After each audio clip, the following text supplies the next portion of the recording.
नमस्कार। आज की इस वीडियो में हम बात कर रहे हैं समानता की। मूलतः ये कक्षा 11 का तीसरा अध्याय है। इस वीडियो के अंदर हम समानता को बहुत बारीकी से समझेंगे। समानता क्यों आवश्यक है, समानता के कौन कौन से आयाम हैं, असमानता हमारे को कहाँ कहाँ पर झलकती है, समानता बढ़ाने के लिए हम कौन कौन से प्रयास कर सकते हैं, ये चीज़ें हम विस्तार पूर्वक समझेंगे। वीडियो के अंदर बने रहें। पसंद आए तो लाइक करें, शेयर करें और चैनल को सब्सक्राइब कर लें। चलिए हम बात करते हैं समानता की। हम समानता की ओर बढ़ें उससे पहले हम समझ लेते हैं कि समानता है क्या। क्या है समानता और क्या हर स्थिति में एक समान बर्ताव। हम ये मानते हैं ना कि सभी के साथ समान व्यवहार। क्या हर स्थिति में समान व्यवहार ही समानता है? चलिए हम इन्हीं पे बात करेंगे। समानता महत्वपूर्ण क्यों है, क्यों महत्वपूर्ण है? ये ऊपर जो चर्चाएं प्रारंभ की थी उन चर्चाओं को हम अंत तक समझ जाएंगे। वीडियो के अंदर बने रहें। उन चर्चाओं को समझने के लिए ही ये पूरा वीडियो प्रस्तुत किया जा रहा है। पहले हम पढ़ते थे पुराने सिलेबस के अंदर, उनके अंदर डेफिनेशन आती थी। पुराने विचारकों ने समानता के बारे में अपने अपने विचार दिए थे। यहाँ पर हम उन विचारों की बात नहीं करेंगे। सिर्फ जो दैनिक जीवन के अंदर जो हम परिस्थितियाँ देखते हैं उन परिस्थितियों पे चर्चा करने के बाद में एक जनरल आइडिया तैयार करते हैं कि वास्तव में समानता क्या है, असमानता क्या है। चलिए हम बात कर लेते हैं समानता महत्वपूर्ण क्यों है। देखो, कुछ एक बातें समझने के बाद में आप इसके ऊपर विचार करना। जैसे सभी आस्थाओं और धर्मों में समानता की बात होती है।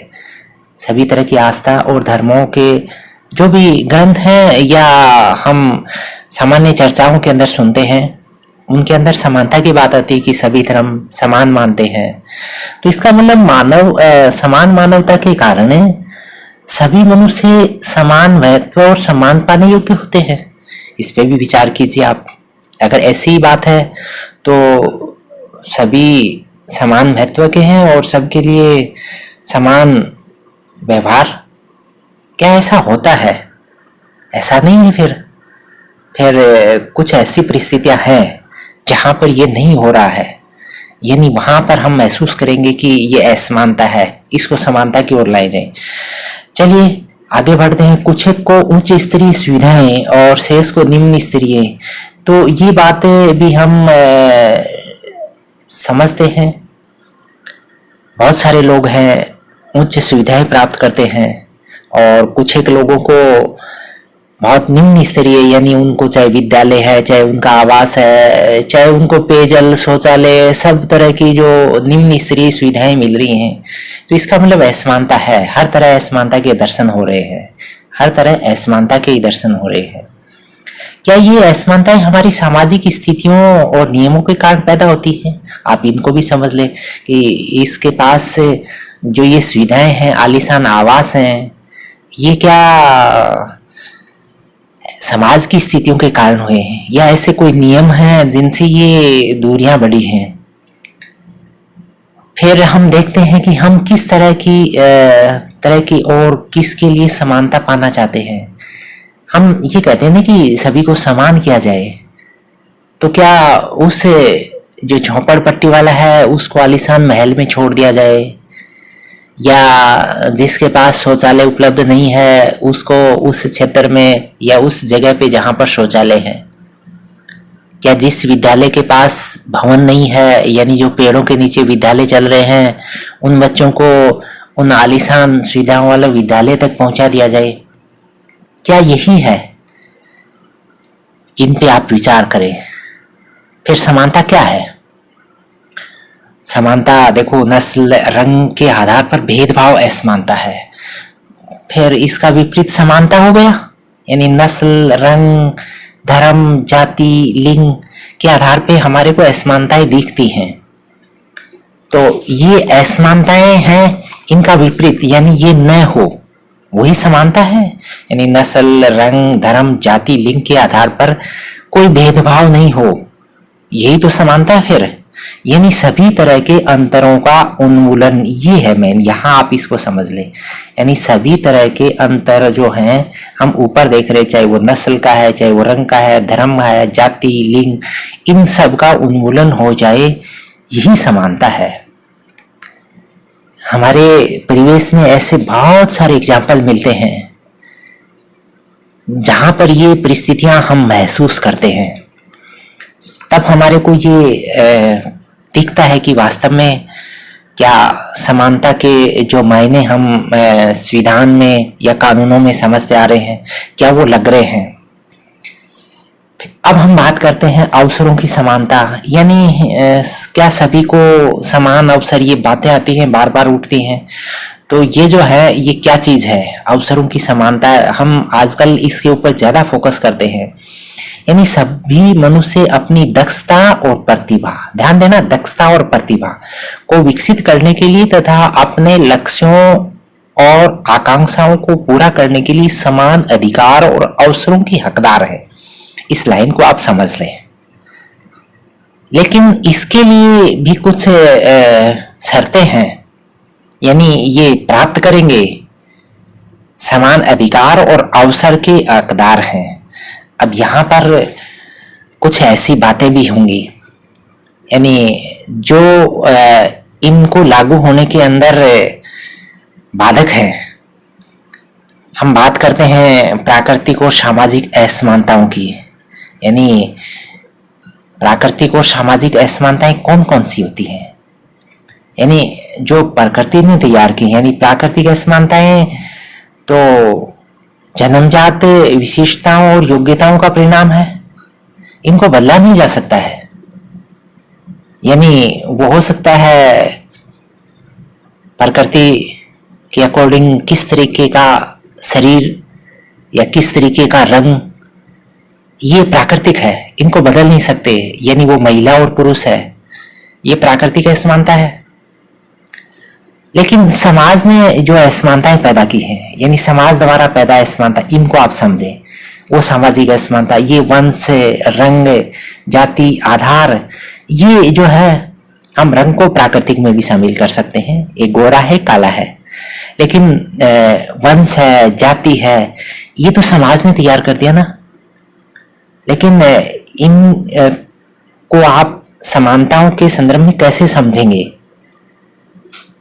आप महिला और पुरुष, ये प्राकृतिक, यानी लिंग निर्धारण है, ये प्राकृतिक हो गया। लेकिन एक महिला जो है वो जो उसके लिए अभी हम समाज के अंदर काम ढूंढते हैं, सोचते हैं कि ये काम जो है महिला ही करेगी, वो जो असमानता तैयार की है वो समाज ने तैयार की है कि घर के जो सारे काम है वो महिला करेगी। ये जो सामाजिक असमानताओं के बिंदु आते हैं, तो ये जो है, ये इसके आधार पे, चाहे वंश है, चाहे आपकी जाति, इनके आधार पर जो व्यवहार तैयार होते हैं वो सामाजिक असमानताएं हैं। चलिए हम आगे बात कर लेते हैं। समानता के जो आयाम हैं, 3 तरह के आयाम की हम बात करते हैं। सबसे पहला आयाम हम बात कर रहे हैं राजनीतिक आयाम। इनको आप समझें, परीक्षा के लिहाज से इनके ऊपर ज्यादा बातें होती हैं। देखिए, हम इन चीजों को समझते हैं, समान नागरिकता, मतदान के अधिकार, संगठन बनाना, अभिव्यक्ति की स्वतंत्रता, धार्मिक विश्वास की आजादी, ये जो बातें हैं ये राजनीतिक समानता दर्शाती हैं। लेकिन क्या ये बातें जो हैं संविधान में या कानूनों में तय हो गई, इनसे क्या राजनीतिक समानता उनको मिल गई है? ये विचार करना है आपको कि ऐसा जो उल्लेख कर दिया गया, इस उल्लेख से क्या राजनीतिक समानता जो है कायम हो गई? अब आप देखिए, क्या ये केवल औपचारिक अधिकार बचे हैं? अब क्या हो रहा है? अवसरों की समानता की मांग उठ रही है। यानी ऊपर जो मैंने उल्लेख किया है, यानी समान नागरिकता है, मतदान का अधिकार, क्या निष्पक्ष मतदान हो रहा है? क्या संगठन बन गए, उन संगठनों के पास सभी स्वतंत्र रूप से अभिव्यक्ति की आजादी है? तो ये जो बातें हैं, नागरिकता की जो बात है, चलो नागरिकता के अंदर जो है सभी भारतीय हैं, लेकिन वो जो नागरिक हैं जिनको मूलभूत सुविधाएं नहीं मिल रही हैं, उनको नागरिकता का दर्जा देने मात्र से राजनीतिक समानता तो कायम नहीं हो गई। यही कायम करना है। ये सिर्फ औपचारिक अधिकार के रूप में बचे हैं, ये अधिकार के रूप में नहीं रहे। अब जो बात उठ रही है ना, वो अवसरों की समानता है, इनकी मांग उठ रही है और ये धीरे धीरे बढ़ती ही जाएगी, क्योंकि जो ऊपर जो बातें करी हैं उन बातों के ऊपर काम बहुत कम हुआ है, सिर्फ उनका उल्लेख हुआ है हर जगह। अब दूसरी समानता की बात करें हम, सामाजिक समानता है। ये नाम से आप क्लियर होते हैं कि समाज के सभी सदस्यों तक जीवन यापन की सभी सुविधाएं पहुंचे, यानी समाज के जितने भी पहलू हैं, समाज के जितने भी घटक हैं, वहां तक सभी सुविधाएं, यानी वो चाहे शिक्षा है, चाहे वो पोषण है, चाहे वो आपके चिकित्सा की बात है, या जो उसको न्यूनतम जो सुविधाएं बोलते हम, वो पहुंचे, सभी तक पहुंचे। ऐसा नहीं कि एक के पास उच्च सुविधाओं वाले विद्यालय है, एक के पास उच्च सुविधाओं वाले स्वास्थ्य सुविधाएं हैं, लेकिन एक के पास जो है ये एक बहुत सपने के रूप में है। ये कायम होना सामाजिक समानता है। अब इसके अंदर कुछ चीजें बाधक भी है, प्रयास जारी है, लेकिन सामाजिक रीति रिवाज जो हैं बहुत बाधक हैं। समाज के बहुत सारे घटक हैं, इनको जैसे कानून में उल्लेख किया गया है उसके अकॉर्डिंग लागू कराने में परेशानियां पैदा करते हैं। चाहे औरतों को समान कानून के अधिकार देने हैं, चाहे उनको रोजगार या सार्वजनिक स्थान के ऊपर सभी तरह की स्वतंत्रताएं हैं, इनके ऊपर आप देखते हैं बहुत सारे मंदिरों के अंदर महिलाओं ने कोर्टों के अंदर जाके प्रवेश की अनुमतियां ली हैं। तो ये जो असमानताएं तैयार हुई हैं, ये कौन सी हैं? सामाजिक असमानताएं हैं। आर्थिक असमानताओं की बात करें तो हम आर्थिक में क्या आएगा? हम आर्थिक रूप से सभी को बराबर कर दें, ये जो चीज है ये आर्थिक समानता के अंदर नहीं है, बराबर कर दें। लेकिन असमानता धन दौलत आमदनी के में भिन्नता है, ये असमानता हमारे को दिखती है। लेकिन इस असमानता का जो असर आता है ना, वो क्या है? अमीर वर्ग के पास शक्ति रहती है। ये शक्ति क्या करती है?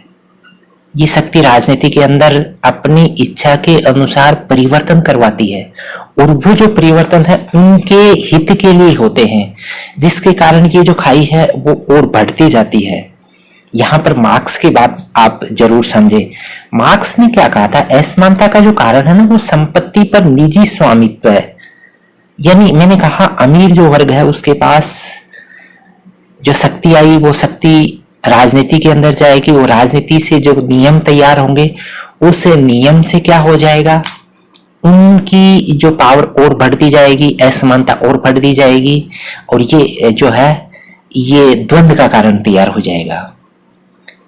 ये जो मार्क्स का विचार है ये काफी हद तक उचित भी है। अगर उदारवादियों की बात करें तो उदारवादी यहाँ पर देखो प्रतिद्वंदता सिद्धांत के समर्थक है।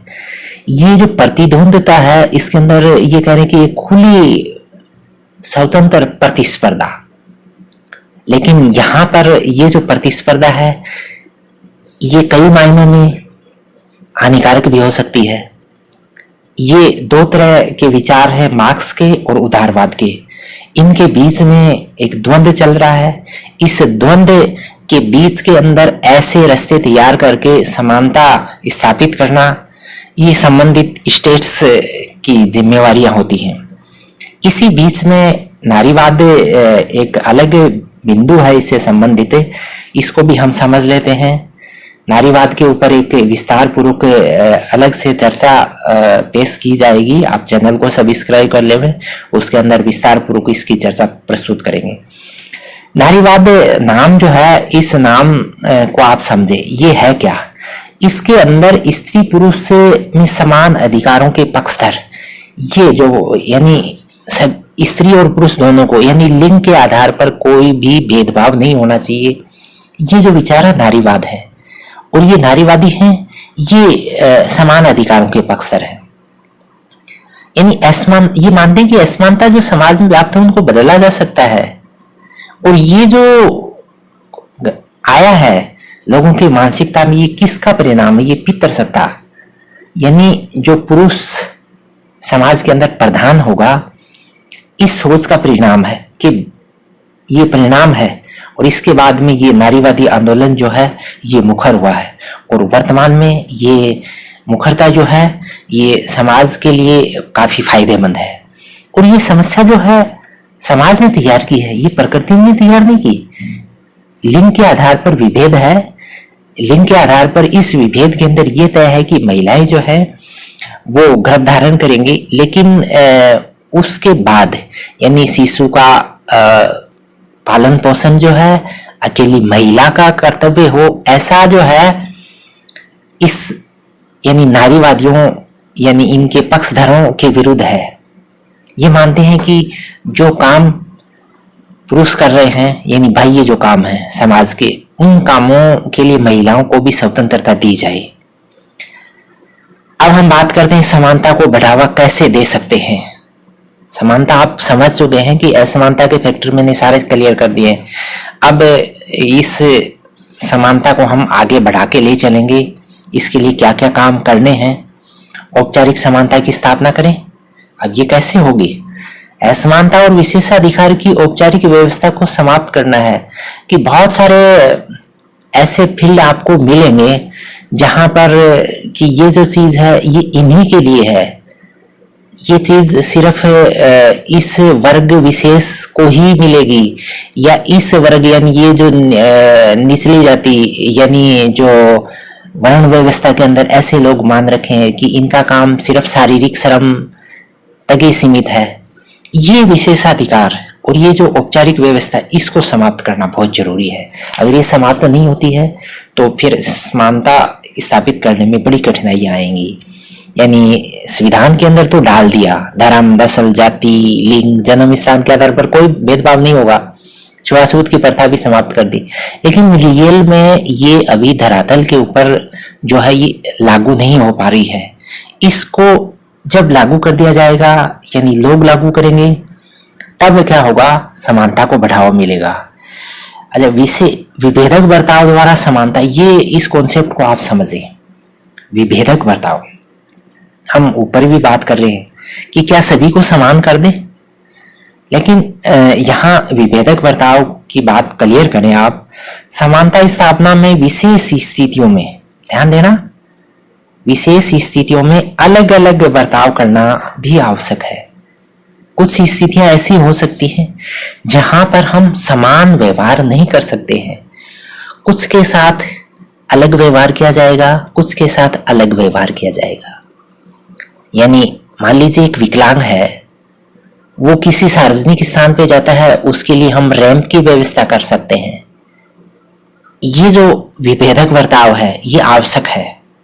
अब बात ये आती है कि कौन से विभेदक, ये ध्यान देना, कौन से विभेदक अवसरों की स्थापना की जाए, यानी अवसरों की समान पहुंच को बात, यानी यहां इसको क्लियर करना आप, कौन से विभेद जो हैं ऐसे हैं जो अवसरों की समान पहुंच को बाधित करते हैं।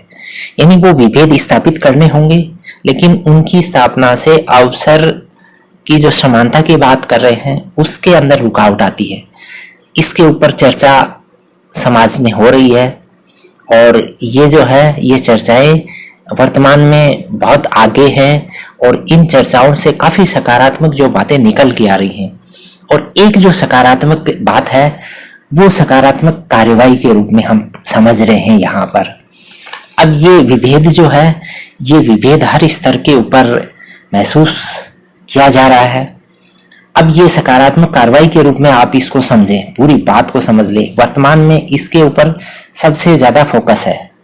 यानी देखो, मैं यहाँ पर समझा देता हूँ, वंचित समुदाय हेतु प्रावधानों पर वाद विवाद ये हर जगह चलता है, और इसके साथ आप आरक्षण और विशेष सुविधाओं को भी जोड़ लें। ये चर्चा जो है कि इस समुदाय को ये सुविधाएं दी जा रही हैं, हमारे पास नहीं है। समाज के हर एक स्तर के ऊपर इसके ऊपर चर्चा है। ये आरक्षण जो है ये क्या आवश्यक है, क्या पहले आवश्यक था, क्या भविष्य के लिए भी आवश्यक होगा, इसके ऊपर चर्चाएं हैं। सामाजिक विशिष्टताओं को समाप्त करना भी जरूरी है। अब ये समाज के अंदर ऐसे बिंदु तैयार हो गए जिनसे समाज के अंदर जो विशेषाधिकार की बात है वो जो आगे उनको समाप्त करना है। लेकिन जो ऊपर बातें हुई हैं उन बातों को हम आगे ले जाके हम इसको पूरा क्लियर करेंगे। जैसे शिक्षा, स्वास्थ्य, ये सुविधाएं अगर उस समुदाय तक पहुंच जाए जिसकी हम ऊपर बात कर रहे थे कि जिसके लिए वाद विवाद चल रहा है, जिसके लिए आरक्षण और विशेष सुविधाएं, इन तक ये चीज पहुंच जाए तो हो सकता है ऊपर जिनके लिए चर्चा ज्यादा चल रही है वो कुछ अपने पैरों पे खड़े हो जाएं। अब दूसरी मेन बात ये आती है कि यहाँ पर वंचित जो हैं उनकी पहचान कैसे हो कि किसको ये सुविधाएं दी जाए। संविधान के अंदर जो उल्लेख है क्या वैसा ही रहना चाहिए, क्या उसके अंदर परिवर्तन किया जाना चाहिए? यानी जो वंचित हैं, अब वंचित के जो मापदंड तैयार हो रहे हैं कि यानी आर्थिक आधार पे इनको तैयार किया जाए या सामाजिक आधार पे इनको, यानी आर्थिक रूप से हो सकता है इनके अंदर कुछ भिन्न यानी विभेद हों, यानी एक आर्थिक रूप से संपन्न है, एक आर्थिक रूप से बहुत ही निम्न है, एक सामाजिक रूप से बहुत ही उच्च स्थिति के अंदर, एक सामाजिक रूप से निम्न स्थिति में है। इनके ऊपर सामंजस्य स्थापित करके और एक नया रास्ता खोजना, ये सकारात्मक कार्रवाई है। अब एक खास स्थिति में विशेष बर्ताव जरूरी है या नहीं है, इसके ऊपर बहस अभी भी जारी है और ये बहस आने वाले समय में भी जारी रहेगी। यानी एक समूह समान अधिकारों का उसी प्रकार आनंद उठा सके जैसा कि शेष समाज। यानी हमेशा इसके अंदर विशेष सावधानी बरतनी तो होंगी। ये जो शोषण या वर्चस्व कहें, ये समाज के अंदर जो खाइयां पैदा कर रहा है, इस खाई का सभी को आभास हो चुका है और ये जो विशेष बर्ताव का जो उद्देश्य और औचित्य इस रूप में हो कि एक न्यायपरक और समतामूलक समाज को बढ़ावा देने के माध्यम के रूप में ये काम आए, ये विभेदक के रूप में नहीं हो समाज में। तो आशा है दोस्तों ये जो चर्चा है एक सार्थक चर्चा के रूप में समानता स्थापना और समानता को समझने में आपके लिए लाभकारी हुई होगी। आप इससे संबंधित कोई आपका पॉइंट है तो आप कमेंट बॉक्स में डालें। वीडियो में प्रारंभ से अंत तक बने रहे। धन्यवाद। जय हिंद।